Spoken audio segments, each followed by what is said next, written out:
Yeah. Halo Reach.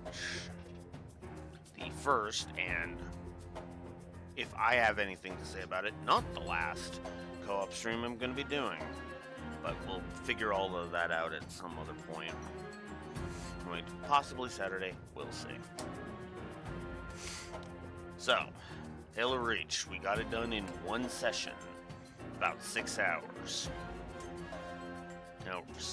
I believe it was plus 41 plus 64? Yes, 64. Which left us with a 105. And with the final score of 105, which is because it was 6 hours. And roughly 6 hours. That left us with a positive on average of about 17 and a half positives per session, or per hour, rather. Pretty impressive. I don't think that's the most we've had. Probably Arya's. Arya's average is probably going to beat that, but otherwise, yeah. But of course, averages aren't everything. Although this is a unique, there is one unique thing that happened with this one. Namely, this is the first review I've done where there are no negatives on either axis. I'm not actually joking. There are no negatives. No story negatives, no gameplay negatives. There was going to be one gameplay negative, but then I thought about it and I was like, well, no, because it was going to be friendly fire. But then I thought about it and I was like, no, actually, the friendly fire actually is not as detrimental as it otherwise could be. Could be or would be. So, there you go. So, yeah. No cheats, obviously, and no co-op does not count. I mean, we didn't... Okay. I don't count stuff like Grunt Birthday Party as a cheat. Come on. Don't give me that shit. Don't give me that shit, okay? Hey, that's literally just an aesthetic thing, not an actual cheat. So, moving on. Alright, so, let's get into the story, because there actually was quite a... Yes, I did give 41 positives to story. Real talk, I actually was surprised how many positives I ended up giving the story of Halo Reach. I really am. Because I don't particularly think of Halo as story. Like, I don't come to Halo for the story. I come to Halo for the gameplay. Which is kind of funny, because that means the story is just a nice little bonus. But let's get into it. Brickwork is good, especially in places like the Burning Cities. I think the doodad usage is well done. There's good animations, excellent sprite work, 2 positives there, for the different visual presentations of the different characters. Good camera work, good visual storytelling, good story sequencing, good storyboarding, good use of atmosphere. There's a lot of good lighting in places to set the mood. Something the Dooms will probably get if I ever review those, which also contributes to the excellent use of tone. I like this plot. I think this plot is really well done.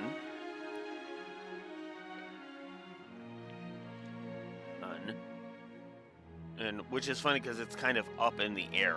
Because the whole point is Reach fell. There just was no, and I mean Captain Keyes survives, so because he's at the beginning of Halo 1, so there you go. But yeah,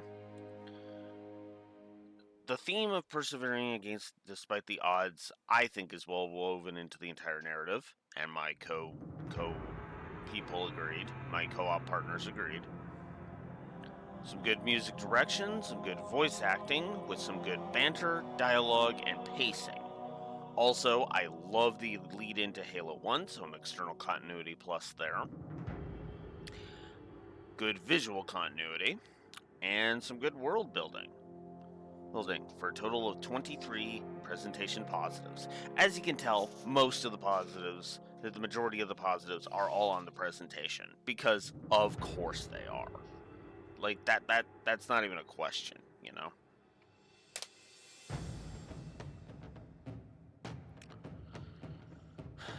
I gave Noble Team as a whole positives, with special mentions to Kat, George, Carter, and Noble 6, aka you. And I also gave a positive to Halsey, as I find her to be interesting.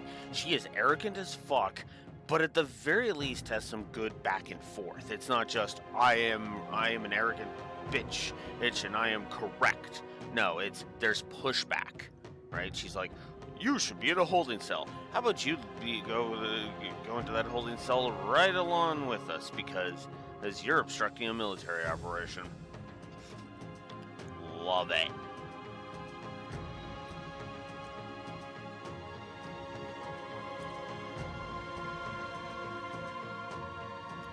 I believe that was actually Carter specifically that said that. And that's it. Not a lot of characters, just one positive for 6 characters that I really liked, and the team. 5 for characters I liked, and then 1 for the team. The destruction of the Grafton is a great moment in terms of darkening the tone effectively. Then there's George's sacrifice. It is a powerful moment, and one that I can't help but love. Its only competition for best scene of the game is honestly the ending. So yeah, triple positive there. Kat's death, shocked death, and done right, because that actually makes sense. Then there's Carter's death, which is just poetic and allows him to go out in a blaze of glory. And then there's the ending, aka Noble 6's death, which is the perfect way to end the story, and has us go out, much like the rest of Noble Team, blaze of glory, worth 3 positives. And you better believe I gave the outro a triple positive, because this is my favorite outro in all of Halo. So yeah, and I don't think very many people are going to argue with me on that one. And like I said, no story negatives. I couldn't find a single thing wrong with this story, which is funny, because I actually think that's a similar vein to what happened with Aria of Sorrow. Now that I'm thinking about it, give me a second. I think there were no story positives. There's no story negatives for Aria either. I guess spoiler. No, never mind. Never mind, but yeah, no. Spoilers for Aria. There were no story negatives for Aria either. Go figure. So that's 2 games that I've reviewed that have no story negatives. Huh. Aria's not getting off as well as Reach, though, because, well, Aria has gameplay negatives. But I'm getting ahead of myself. The music. 2 positives. Enough said. Options. So, alright. Now, mostly this is thanks to the Master Chief Collection, admittedly. But there's a lot of really good. The options are really well done, and I'm not going to be stingy here. 2 positives to that.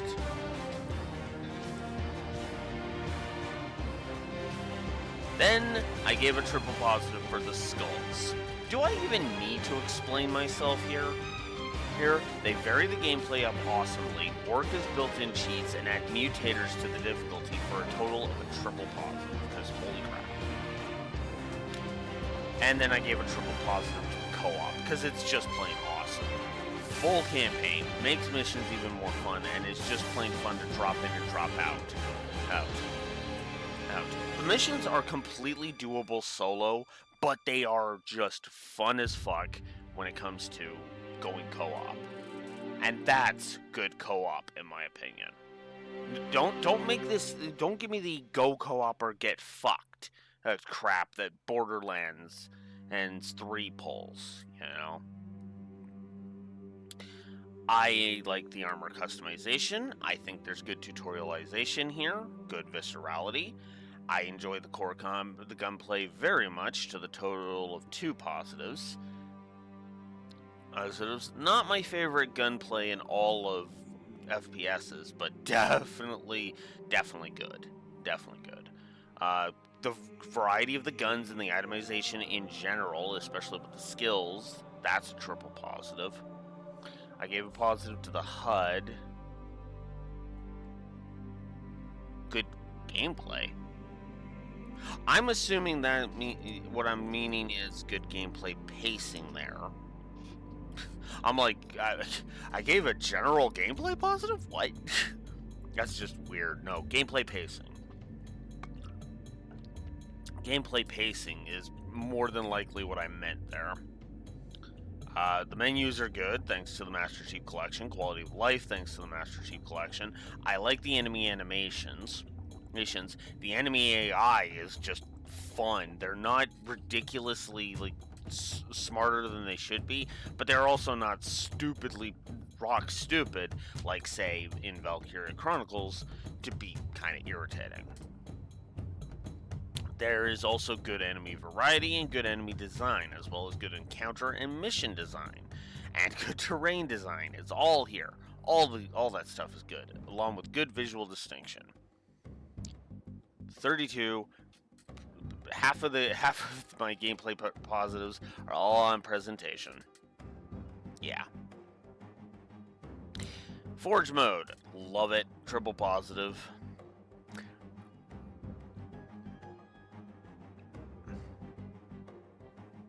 Oh.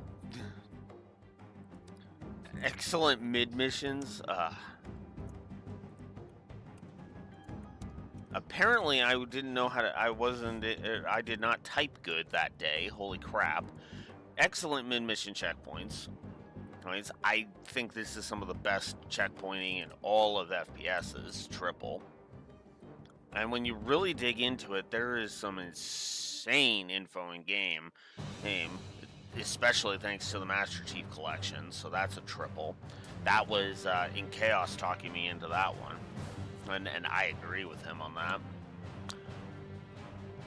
Firefight may be your standard hard mode, but if the game is fun to play, like this one is, that's a good thing. And that's it for, the extra stuff. So actually, sorry, 42 positives. Positives for presentation. My bad. The opening mission is an effective and fun intro. The Oni Sword Base is a fun mission. I love Nightfall. Nightfall is honestly one of my favorite Halo missions. And honestly, in a kind of a weird way, it is very much a Calvin Dyson Goldfinger scenario. Where when I think about it in a vacuum, it's like, oh yeah, okay, Nightfall, the nighttime sniper mission, Halo Reach, yeah, okay. And then I play it and it's like, oh yeah, actually this is just plain fun. Kind of funny in that regard, because that's not the first or last time that's going to happen. That is not the first time that's happened either. Hi Sky2, how you doing? Me when I go into Return to Trails, Sky2 is a good game. Hey, Sky2, hold my beer. I am curious where that will land now. Anywho. I like the space combat of Long Night of Solace. I think it's well designed. Exodus is an interesting mission with full of fun encounters. 2 positives there. Tip of the Spear. I enjoyed that one. I admit I'm a sucker for good hold the line missions, and the package is no exception. It's fun, challenging, intense in all the right ways. So yeah. Yeah, triple positive there. Then there's the Pillar of Autumn, which is a fantastic as the final proper mission, and it's just epic in all the right ways. And the more I thought about it, the more it was a triple positive. Speaking of triple positives, Lone Wolf. It may be unnecessary, but it is a damn fun final stand, and it is just fun, and can be a fun self-challenge. Challenge on that one. I ended up agreeing with Steve, and yeah, I give the finale mission a triple positive, as well as the outro. Outro getting a triple positive because this is my favorite. This is not only my favorite outro in all of Halo, but this is my favorite Halo game of all time, and I'm kind of in agreement with Steve on that point. I'm actually kind of in awe that we actually have a common ground.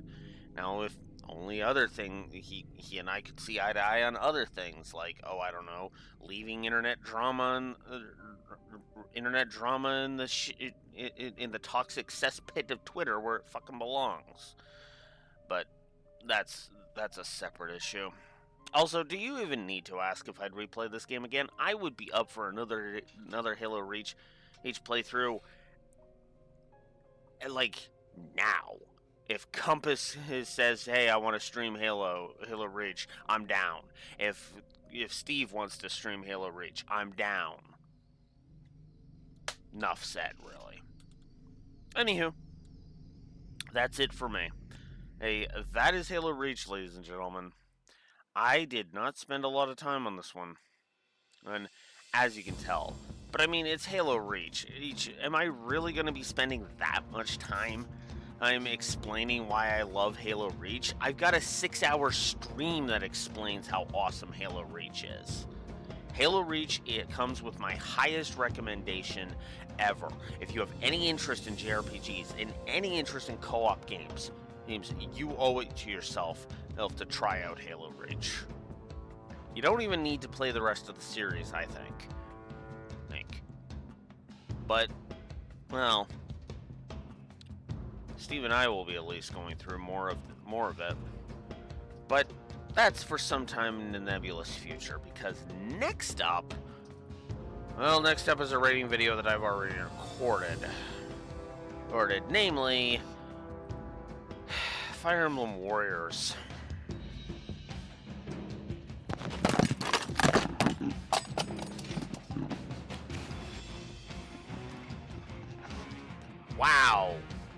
Wow, that was just, what the fuck? That's what I think of that. Till next time, this is Blue Wolf Alex of the Lorewalker signing out, having to deal with a mess as these just created. I'll see you next time. Choo-choo.